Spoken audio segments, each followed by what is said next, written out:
5 crime alert. Mobile police are searching for a shooting suspect who opened fire on a van full of Kirby vacuum cleaner salesmen in the Navco Road area. The shooting happened last night. It could have been deadly had it not been for one of the vacuum cleaners they were selling.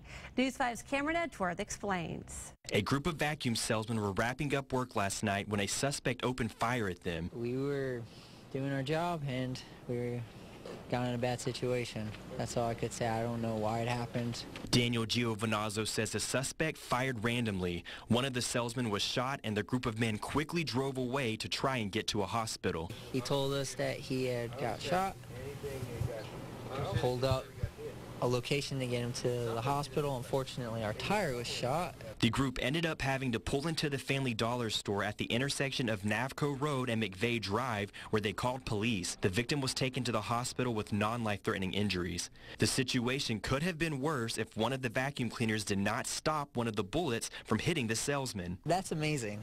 That's all I can say. That Kirby saved our lives. Giovanazzo says he hopes their situation helps others realize they should always be on alert. Reporting in Mobile, Cameron Edgeworth, News 5.